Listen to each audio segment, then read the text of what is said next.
Vicki Lane, oh, she's throwing in. I've been using my iPod more and more. I'd like to use it daily, working up to it. You will. You will. Don't you worry. Vicki, you'll work your way to the point where you're using it more than one time a day. This is how you transition with iPods. You want one, you get one, you're amazed by it. You're like, oh my gosh, I can't believe I've lived without it all my life, and now it's in my life.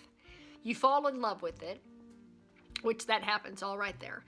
And then you get to know it. It's kind of like, a relationship. You play with its buttons, you get to know it, you learn how to find your way around it, and then you find yourself using it every chance that you can. You'll read recipes and you'll say, how can I get that in the iPod? How can I cook that in the iPod? Will that go in the iPod? And then you'll start figuring out how to flip recipes and cook, like standard recipes into the iPod. You'll just say, okay, well, if I can cook it on the stove, I can cook it on the iPod. And then you'll be trying to figure out how to get lunch in there and dinner, and you'll contemplate whether you need to buy a second liner and whether you need to buy the lid.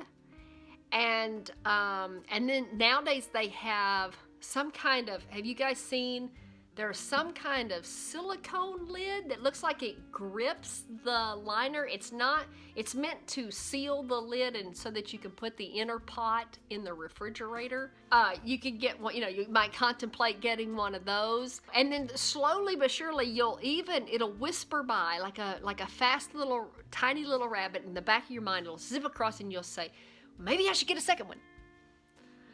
Can I use a second one? Do I have room for a second one? And then you watch one of my videos where I've got 2 Instapots sitting on my counter, and then you'll be like, oh, I need a second one. Yeah, that's how that happens. And then you'll have a second one. And then you'll be really rocking. And then you're going to be where I am, where I'm considering getting a third one. Because tonight's supper, I could have used a third iPod. And only because I had one vegetable that I needed to cook, and I couldn't get it in the iPod, and so I just put it in the pan and I cooked it stovetop. And I felt so old-fashioned. I was like, it was so not sexy to put it in the saucepan and use the stovetop. I was like, man, I should have a third iPod.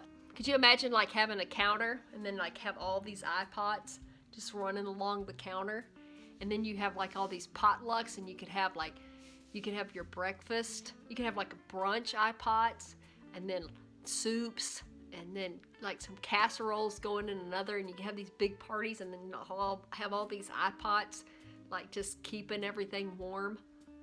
Oh my gosh, that is like so sexy, isn't it? Oh my gosh, that's awesome. I just got like, that's like better than porn, thinking about iPods lined up on the counter. Oh, no stove. Who needs a stove? Don't need a stove. Just an oven and a long counter with iPods on it.